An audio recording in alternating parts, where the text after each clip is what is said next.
Hello दोस्तों, आज का जो टॉपिक है हमारा क्लास 12th का मोस्ट इंपोर्टेंट टॉपिक समविभव पृष्ठ। कि समविभव पृष्ठ क्या है। हमको ये पता है कि कोई भी आवेश अपने चारों ओर क्या जनरेट करता है, एक विद्युत क्षेत्र को जनरेट करता है।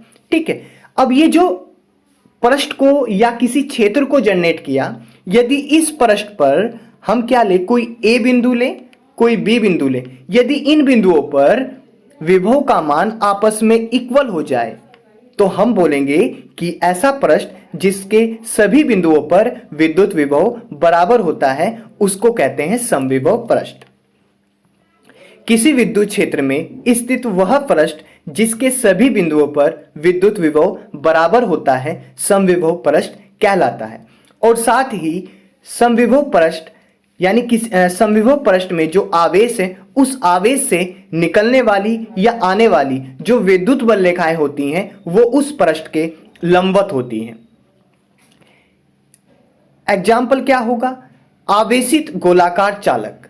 आवेशित गोलाकार चालक का जो पृष्ठ होता है वही समविभव पृष्ठ होता है।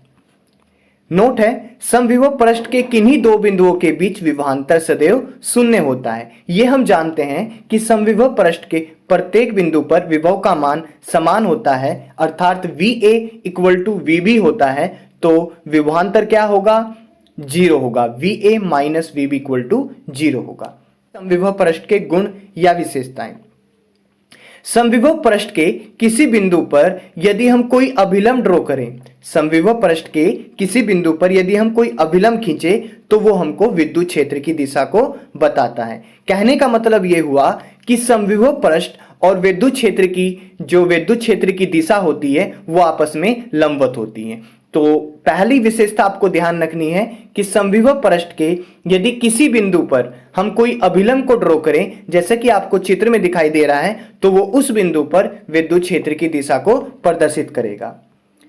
नेक्स्ट हम विशेषता देख लेते हैं कि दो समविभव पृष्ठ कभी भी एक दूसरे को कट नहीं करेंगे। यदि दो समविभव पृष्ठ एक दूसरे को कट करेंगे तो वहां पर आपको दो अभिलंब ड्रॉ करने होंगे जो कि आपको विद्युत क्षेत्र की दो दिशाओं को प्रदर्शित करेंगे, जो कि असंभव है। हम ये जानते हैं कि दो विद्युत जो बल रेखाएं होती हैं वो कभी भी एक दूसरे को इंटरसेक्ट नहीं करती।